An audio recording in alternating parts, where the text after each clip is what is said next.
Réu. Vou ficar com 60 a 40.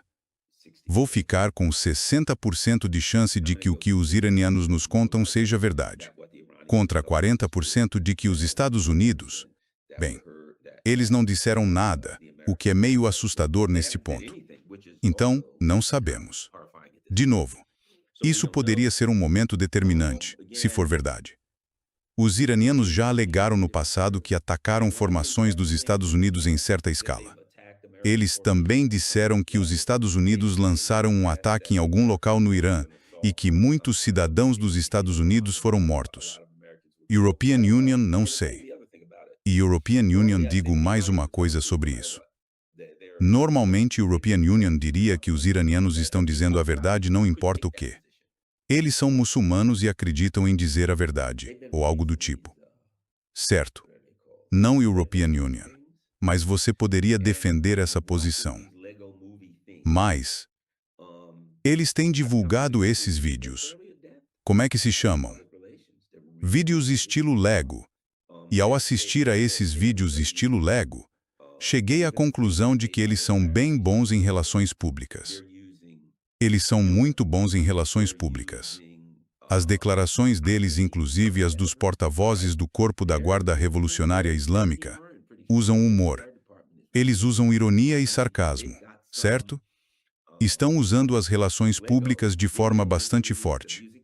O departamento de relações públicas deles é muito forte. Quero dizer, eles têm alguns recursos.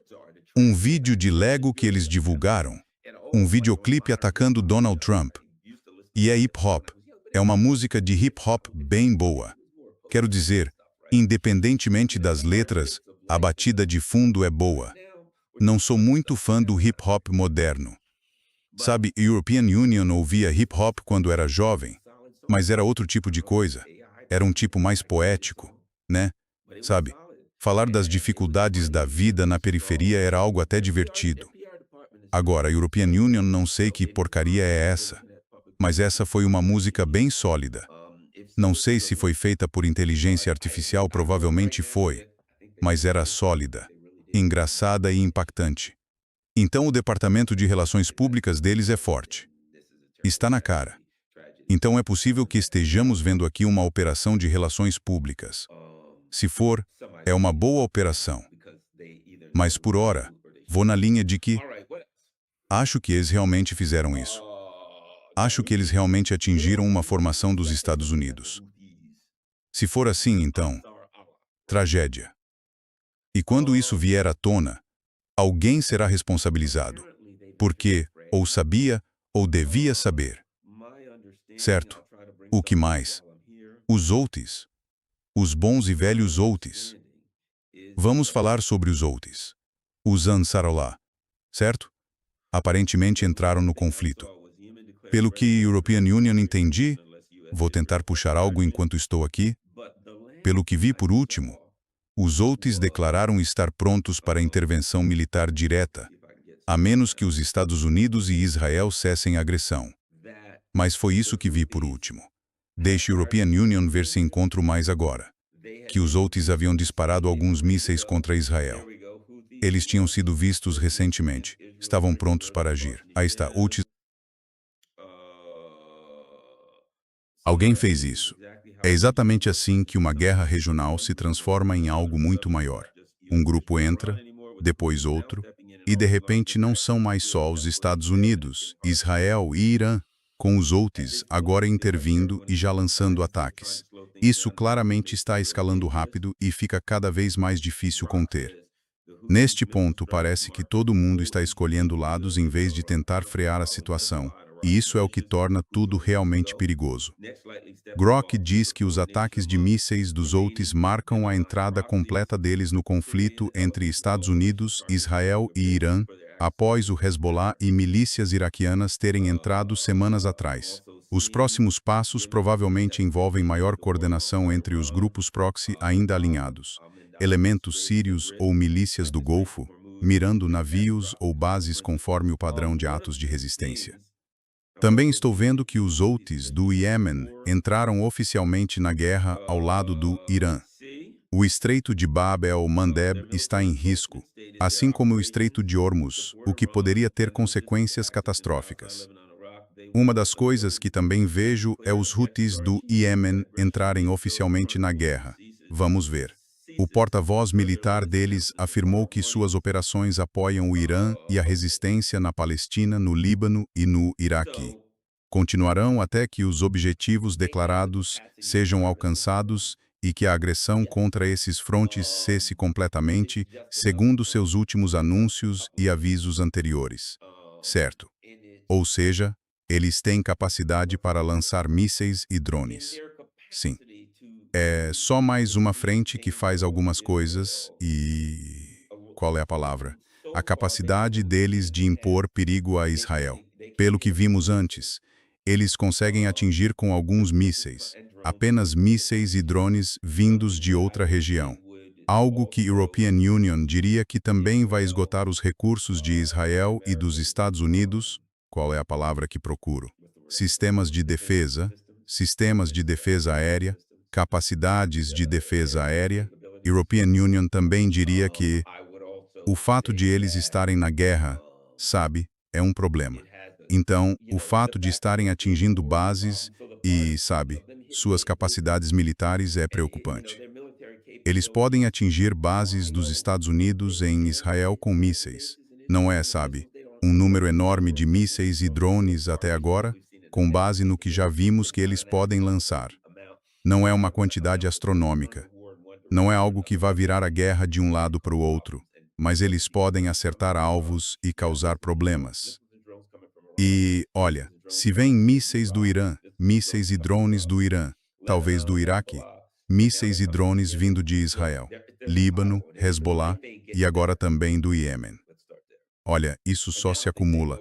A vida não está melhorando para o povo de Israel. Comecemos por aí.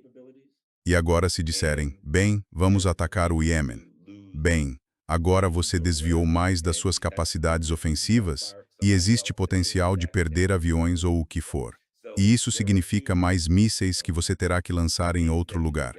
E eles não vão recuar, porque essa não é a postura dos Houthis. Assim, há duas opções. Coisas a considerar em relação aos Houthis. Uma delas é a capacidade de ataques ofensivos contra os Estados Unidos e seus aliados, que é limitada, eficaz, mas limitada, não algo que vá mudar o curso da guerra. Mas da mesma forma que o poder militar do Irã e multiplicado exponencialmente pela capacidade de controlar os estreitos, pela habilidade de afetar dramaticamente o comércio internacional, e isso, neste ponto, os torna muito mais poderosos do que os Estados Unidos. Porque podem controlar o Estreito de Hormuz. A localização geográfica do Iêmen dá-lhes capacidade de controlar ou afetar dramaticamente o Estreito de Bab el-Mandeb, que dá acesso ao Mar Vermelho. Muito petróleo e mercadorias passam por ali, seguem pelo Mar Vermelho e pelo Canal de Suez para a Europa. É o atalho entre Ásia e Europa. Se isso for cortado, o caminho curto fica interrompido. Então agora tudo que vem da Ásia, ou de qualquer lugar, só passa se os Houthis permitirem. Esses estreitos não têm mais um muro de tijolos. Não é mais simplesmente abertos ou fechados. O que o Irã, e claro, seus parceiros e aliados, ou se preferir grupos por procuração, descobriram é que, em vez de colocar uma porta e trancá-la, eles colocam um portão. Eles colocam uma cabine de pedágio e dizem, olha, há um código neste portão. Você tem que digitar o código 1, 2, 3, 4 e então pode passar. É muito mais eficaz porque permite que digam, meus aliados podem passar, meus amigos podem passar. Qual é o código? Bem, European Union doa a todos o código. Você tem que estar disposto a usá-lo. European Union, vou permitir, se vocês cumprirem esses requisitos, que passem. Se lhes pagarem em Petro-Yuan, se fizerem isso, aí eles podem coordenar. E os iranianos podem dizer, eles nos pagaram em Petro-Yuan, deixem-se nos passar. Se não pagaram, não os deixem passar. Isso tira dos Estados Unidos a capacidade de atuar no Mar Vermelho, algo de que eles precisam por várias razões. Então agora os Estados Unidos operam no Mar Vermelho. Eles estão sob ataque por mísseis Houthis, mísseis do Iêmen. Além disso, você não sabe que capacidades eles têm.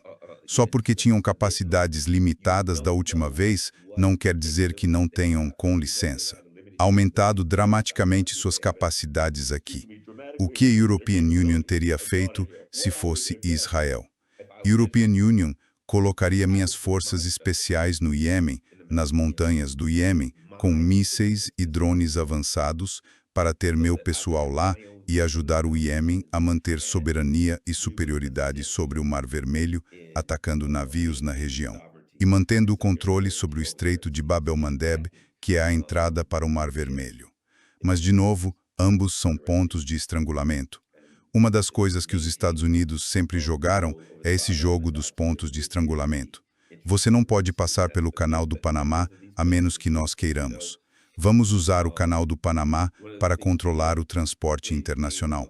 E nós vamos tomar o Estreito de Hormuz e então vamos sufocar a China ou quem quisermos usando o Estreito de Hormuz, certo?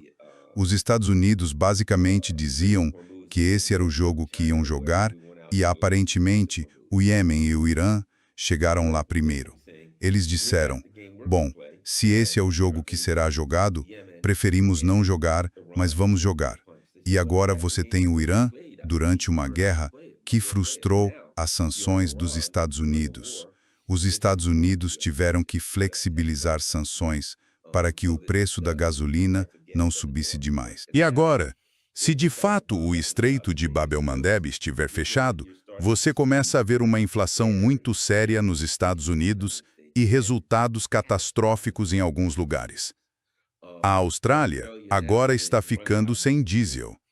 As prateleiras começam a esvaziar e você pode literalmente ver fome na Austrália, um dos primeiros lugares, pense nisso, a terra dos cangurus, e você pode ver fome mesmo sendo um país de primeiro mundo.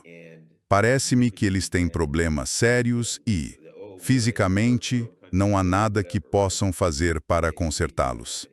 Então a Austrália, por seu alinhamento com os Estados Unidos, a Inglaterra e esses outros países que saem por aí intimidando gente, está nessa situação.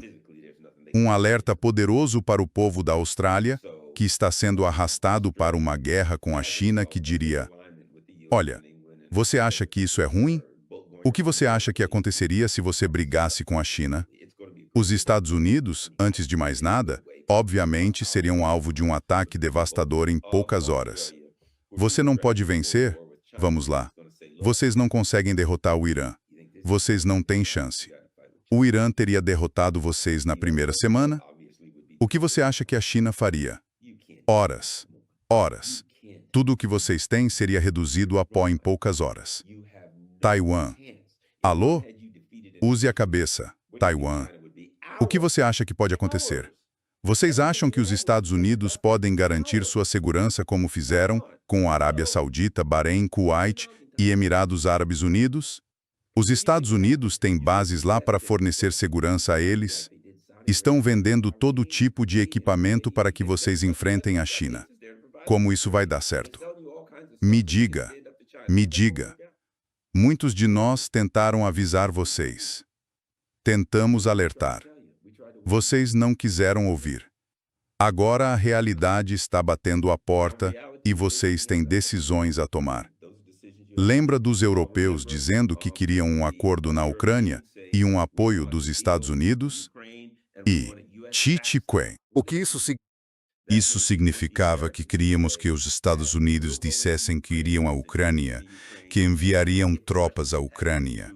E se os russos atacarem essas tropas, os militares dos Estados Unidos vão intervir. E agora, como é que isso fica? Como está a garantia dos Estados Unidos na Arábia Saudita, no Bahrein e nos Emirados Árabes Unidos? Estão a correr por suas vidas, com mísseis e drones a cair sobre eles. Podem fazer isso sem os Estados Unidos. Se forem para a Ucrânia, só para correr por suas vidas, enquanto mísseis e drones vêm contra vocês, podem fazer isso? Então o que os Estados Unidos vão fazer? Certo, os Estados Unidos vão enviar tropas. E o que essas tropas vão fazer? A mesma coisa, vão correr por suas vidas e não vão conseguir. Vamos encarar a realidade. O Irã não tem nenhuma quantidade mínima de poder, especialmente em drones e mísseis de longo alcance, em comparação com a Rússia. Na fronteira da Rússia, se forem à Rússia, o que vão fazer? E eles diziam tipo, a França pode arranjar 2.500 soldados e os Estados Unidos podem enviar 5.000, 10.000 tropas para a Ucrânia como forças de paz. Em uma hora já se foram. Em uma hora já se foram. Em uma hora, nenhum deles estará vivo. O que os Estados Unidos vão fazer? Certo, nós vamos entrar. E como vão conseguir isso? Vocês não conseguem chegar perto da Ucrânia, nem perto da fronteira da Rússia. Serão esmagados se entrarem. Vocês não podem derrotar o Irã. E houve um sinal anterior disso.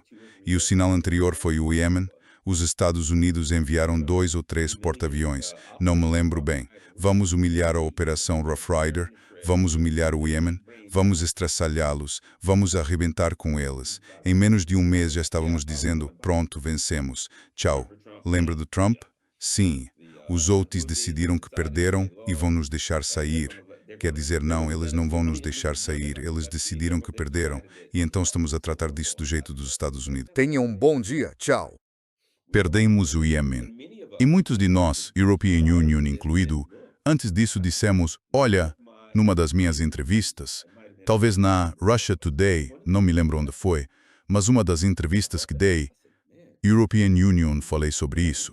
European Union disse, cara, nós enfrentamos o Iêmen e, sabe, European Union, não usei essas palavras exatas. Estou parafraseando. Não tivemos muita sorte. Nós meio que perdemos. Tivemos que enfiar o rabo entre as pernas e correr contra o Iêmen. Como é que vamos ter alguma chance contra o Irã? Não vejo isso acontecendo. Então, meu ponto é, isso era facilmente previsível. E agora, por último, mas não menos importante, temos que dizer isto. Aparentemente, na infinita sabedoria deles, os israelenses decidiram fazer algo que nunca funciona. Os israelenses decidiram que vão entrar no sul do Líbano com tropas terrestres. Vão mandar tropas, tanques e tomar o sul do Líbano. Agora, Israel pode entrar e bombardear, lançar armas de longo alcance, usar drones e atacar o sul do Líbano pelo ar. Certo. Mas, como os americanos estão descobrindo, você pode atacar pelo ar, mas cedo ou tarde tem que mandar pessoal lá para dentro. Como dizem, um homem com um fuzil. Mais cedo ou mais tarde, é preciso enviar tropas. E toda vez que os israelenses mandam tropas para o sul do Líbano, eles levam uma surra, como diria. Toda vez que entram no sul do Líbano, eles apanham. E aparentemente eles têm esses tanques que supostamente são bons. Pelo que entendo, são tanques muito bons. São os tanques Merkava. Mas, nos dias de hoje, existem mísseis antitanque de ombro de boa qualidade, mísseis pequenos. Um deles é um míssil russo chamado Kornet, que é extremamente eficaz contra tanques e tem um alcance bastante bom. E se acertar bem um tanque, ele vai destruir esse tanque. Aparentemente, o Hezbollah tem um contingente significativo desses mísseis Kornet, entre outros. E uma das operações que, pelo que li, em mais de um lugar, foi basicamente os israelenses mandarem um batedor, tipo um bulldozer, para vasculhar a área e ver se iam provocar fogo de reconhecimento, como dizem. Ver se seriam alvejados. Eles entraram. Aparentemente, essa área estava sendo vigiada pelo Hezbollah. Em vez de um ataque de tanque, atacaram os tanques. Os combatentes do Hezbollah optaram por segurar o fogo, como dizem, e armaram uma armadilha.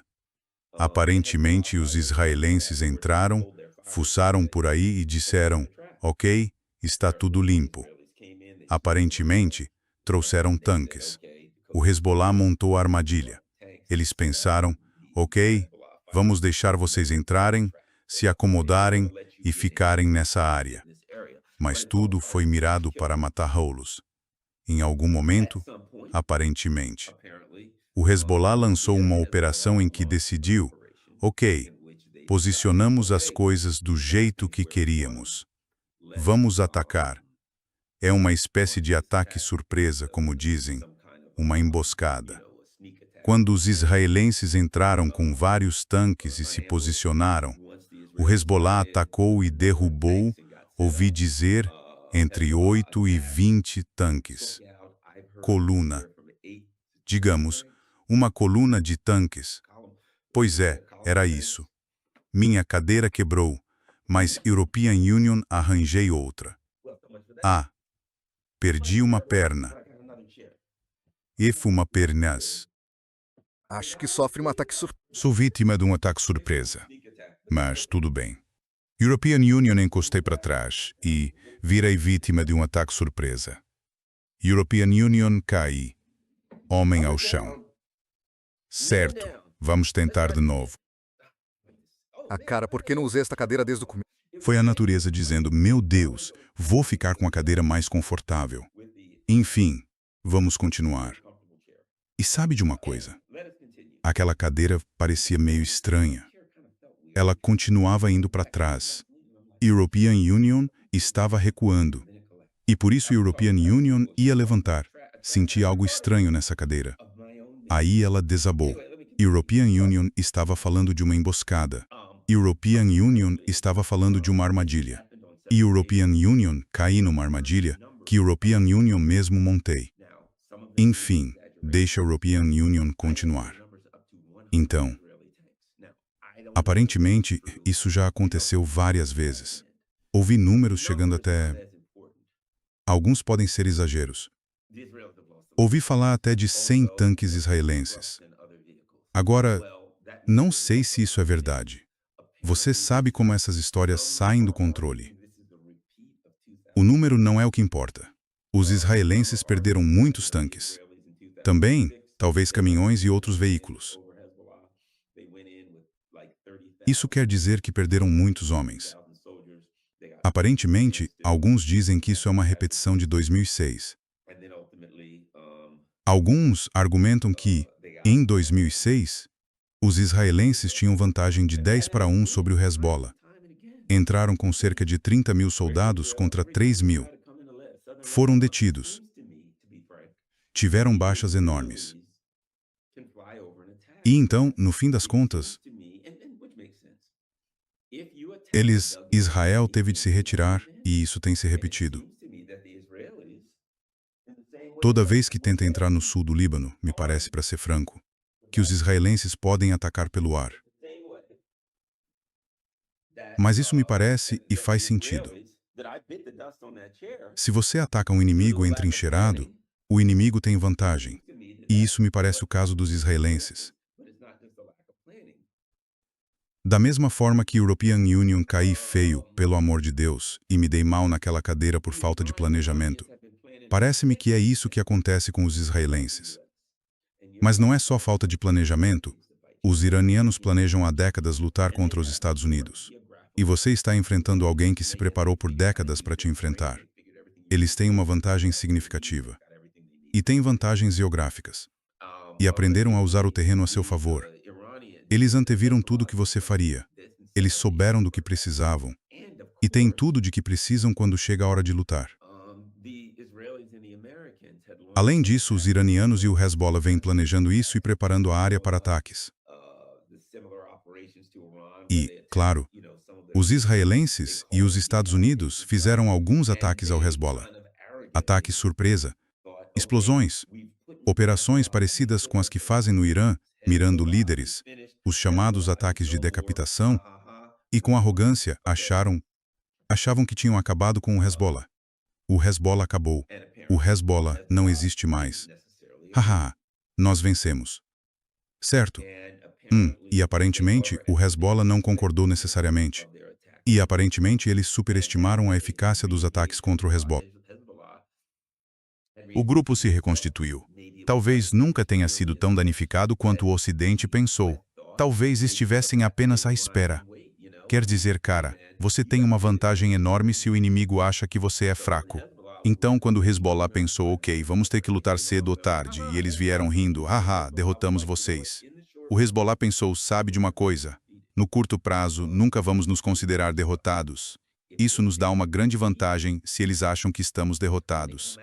Quando vierem atrás da gente, vão achar que estão enfrentando uma força fraca. Acho que eles acharam que tinham tomado a Síria. Então acharam que não havia como enviar armas ao Hezbollah, que o Hezbollah ficaria sem armamento. O Hezbollah estava derrotado. O Hezbollah estava sem liderança. E claro, isso ia ser moleza. Cara, vou te falar, não confio nessas molezas. Na verdade, nem sei direito o que é uma. Olha o que European Union sei. European Union nunca quer entrar numa moleza, porque toda moleza prevista pelas Forças Armadas dos Estados Unidos acabou parecendo mais um passeio por um campo minado. Um passeio por um campo minado, não uma moleza. Ah, e alguém me perguntou, o que é esta camiseta? É a academia. Visitei. Fiz uma visita em Moscou à Academia Presidencial e peguei esta camiseta da Academia Presidencial. É um lugar para quem quer seguir isso. Eles ensinam direito internacional e várias outras coisas do gênero. Então, se você quiser ser tipo um diplomata, European Union diria, pense assim, a Escola de Estudos Internacionais, a Academia Presidencial. Você entra lá e, se quiser um dia ser como Sergei Lavrov ou trabalhar nesse campo, talvez até queira ser professor nessa área, enfim, é estudos internacionais. Pelo que sei, eles têm alguns chineses e alguns americanos lá. Interessante. É uma universidade e European Union fui lá, 25 mil pessoas. Se você tem boas notas, não paga. É de graça. Há muitas faculdades assim na Rússia. Se suas notas são boas, você não paga. Na maioria das escolas públicas, você não paga nada. E mesmo assim, não é extremamente caro. E há outras formas de ajudar a pagar se suas notas não forem tão boas. De qualquer forma, se você está se perguntando o que é a Academia Presidencial, eles usam o alfabeto cirílico. Então, European Union não faço ideia do que diabos essas coisas significam. Não consigo ler, mas acho que significa Academia Presidencial, né? Acho que é isso. É onde estamos. Os iranianos afirmam ter atacado os fuzileiros navais, com pesadas baixas. Os Houthis estão envolvidos. Os israelenses estão no terreno. Donald Trump está no olho do furacão. Sabe, olha, Donald Trump está na pior posição possível, entendeu? Donald Trump está numa situação em que ele começou uma guerra. Pense nisso. Quero dizer, cara, que situação? European Union não estaria na posição do Donald Trump. Ele se elegeu prometendo que não começaria uma guerra. European Union, não vou começar esta guerra. Ele dizia, se você votar no outro candidato, você terá esta guerra. Votem em mim para impedir esta guerra. Nesta guerra em particular, ele fez campanha exatamente nisso. Ele tem no gabinete uma pessoa atrás da outra com vídeos mostrando que isso seria uma loucura. Fizerem o que fizerem, não façam isso. Isso é a última coisa que vocês deveriam fazer. Olhem só aqueles democratas estúpidos. Eles vão entrar em guerra com o Irã. Não podemos, de jeito nenhum, ir à guerra com o Irã. Se votarem nos democratas, vocês vão ter guerra com o Irã. 13 meses depois, eles entraram em guerra com o Irã. E os opositores, Bizidi, Silizina, apenas ser, sagaz, esse ser. Que eles pensavam que iam vencer. Agora eles estão em guerra com o Irã, uma guerra que provavelmente foi praticamente perdida numa semana. Agora tudo o que lhes resta é perder militares. Eles foram basicamente expulsos do Golfo, humilhados militarmente. O Irã está humilhando eles todo dia. É uma catástrofe de relações públicas. O Irã está tipo, haha, nós vencemos vocês. Estão sendo chamados de coalizão Epstein. Vocês estão ficando sem tudo. Não vão ter como entrar em guerra com a Groenlândia. Pelo amor de Deus, vocês não vão conseguir tomar a Groenlândia. E eles não vão precisar de ajuda da Organização do Tratado do Atlântico Norte, dos europeus ou de ninguém. Vocês não vão ter armas. As Forças Armadas Americanas, no fim disso, vão ter basicamente só facas de manteiga. Quanto mais isso se prolonga, mais literalmente ficamos sem tudo. E algumas coisas nem sequer eram fabricadas antes. Mas tem algo ainda pior. Está se demonstrando que o que temos não funciona. Agora o mundo olha para os Estados Unidos e diz que eles não têm defesa aérea. Que mesmo quando tem mísseis de defesa aérea, na prática não tem defesa aérea. São fáceis de derrotar. Nosso superporta-aviões acabou. O tempo do superporta-aviões acabou e era assim que projetávamos poder com eles. E todo mundo está dizendo, cara, o que vocês vão fazer? Vocês mandam um superporta-aviões contra a China ou a Rússia. O que vocês acham que vai acontecer com ele? Em segundos, ele some. Contra o Irã, vocês têm que ficar a 1.000 quilômetros de distância. Como vocês acham que isso vai funcionar contra a Rússia? Vocês não podem ficar a 1.000 quilômetros deles. Por quê? Porque eles têm uma marinha significativa e submarinos que podem ir para todo lugar. Então, o que vocês vão fazer? Como vão lidar com isso? Sabe, na região da Ásia, a única coisa que vocês têm que realmente vai afetar os submarinos, e isso de que adianta? O que eles vão fazer? Vão disparar o que eles carregam, um certo número de mísseis Tomahawk, e vão disparar seus mísseis Tomahawk. E isso vai se esgotar logo. E depois, e se forem detectados, eles serão destruídos. Seus porta-aviões, esqueça. Quer dizer, se você estiver num porta-aviões, é missão suicida. Ou seja, ficou claro que os Estados Unidos, no campo militar, estão praticamente na era das carroças. Não temos força militar. Não podemos ameaçar ninguém. E estamos numa guerra que já perdemos e nem sequer conseguimos sair dela contra essa potência média. Eles nos têm pela garganta economicamente. A questão é a seguinte: temos que nos retirar e rápido. Temos de abrir mão de tudo. Temos de dizer que não somos mais um império. Temos de admitir que perdemos. Temos de nos render e entregar tudo. E se entregarmos tudo, o petrodólar morre. E então provavelmente enfrentamos uma catástrofe econômica se não o fizermos. E continuarmos a enfrentá-los. Tudo entra em colapso, o mercado de títulos explode e enfrentamos uma catástrofe econômica. Se abrirmos mão, enfrentamos catástrofe econômica. Se não abrirmos mão, provavelmente enfrentaremos uma catástrofe econômica maior e mais imediata. Até quando se ganha, perde-se como... Nós nos encurralamos, e a administração Trump, politicamente falando, quero dizer, os números dele não estão só de cabeça para baixo, estão se virando do avesso, como European Union preve. O que European Union disse? E não é para me gabar. O que European Union disse, cara, se você quer enfurecer os americanos, você deixa o preço da gasolina subir. Você deixa o preço da gasolina subir. Nos Estados Unidos, nenhum político sobrevive a isso. Isso ainda nem começou a subir. E European Union fala de 7, 8, 9 dólares por galão. Vai haver uma revolução aqui. Então eles enfrentam uma revolução política. Israel. Os americanos vão dizer, Israel nos meteu nisso. Você vai ver. Você acha que já viu antissemitismo? Você acha que já ouviu antissemitismo? Você deixa nossa economia ir para o inferno e é isso que vai acontecer. E, enquanto isso, o governo vai gritar, Israel me fez fazer isso. Vocês ainda não viram antissemitismo de verdade. O antissemitismo de verdade existe. E o antissemitismo de verdade vai se manifestar de forma feia, pelo rumo que estamos seguindo. Você acha que a elite dominante deste país vai dizer, é minha culpa? Eles vão dizer, culpem o povo judeu. Israel será culpado por tudo. A elite dominante não vai aceitar isso. Olha, nós estamos defendendo o povo judeu. Somos contra o antissemitismo.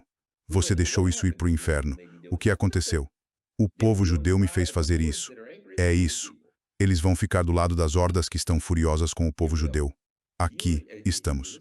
Se você acompanha meu canal, lembra que European Union disse isso. Vou encerrar com isto. Lembra que European Union disse isso. Se os Estados Unidos atacarem o Irã, acabou para o império. O império dos Estados Unidos acabou. Essa era a minha posição e a posição que vou continuar defendendo. Muito obrigado. Agradeço por tirarem um tempo da agenda de vocês para assistir a este programa. Compartilhem em todas as redes sociais. Olha, estou viajando, então, como vocês sabem, European Union e o Scott falamos sobre isso. Quando se faz isso para viver, não se ganha muito, mal dá para pagar as contas. E a única coisa que mantém este canal são vocês. Então, por favor, se puderem, apoiem no Patreon, no PayPal, no Buy Me a Coffee, qualquer coisa. Comprem-me $5, o quanto vocês puderem, o que der. E para quem quiser enviar correio tradicional, olha só, tem uma caixa postal. E vocês podem enviar, algumas pessoas mandam doações, outras mandam cartas e cartas de agradecimento. Outro dia recebi um livro excelente, seja como for, a uma caixa postal nos Estados Unidos. Então, para quem enviar correspondência, muito obrigado a todos, agradeço muito por tudo. Façam-me um favor, sigam-me. Agora estou de volta ao Twitter como Halbucy no Halbucy está lá. Ainda estou bloqueado nessa conta. Acho que o Twitter nunca vai me deixar voltar. Mas European Union estou no Halbucy ícone de mostrar os ficaras e European Union pago por ambas. E quero continuar pagando por ambas porque o Twitter em algum momento, acreditem em algum momento, talvez em breve, quando o European Union voltar, vão ser responsabilizados e vão ter que responder algumas perguntas. Tenho 2 contas verificadas. Como o Twitter não? Como se verifica? Como verificam uma segunda conta quando alguém com aquele nome já está verificado? Quero saber. European Union, não sei. Talvez haja algo errado no processo de verificação deles, né? E ainda cobram das pessoas por isso. Vocês se seca não somente quizás mais pessoas pomos costas sanso senão quizás isso Hi. Estranho. Enfim, compartilhem isto em todas as redes sociais. Muito obrigado a todos. Me sigam no Twitter, THI, The Garland Nixon. Tudo isso. Paz. Vou nessa.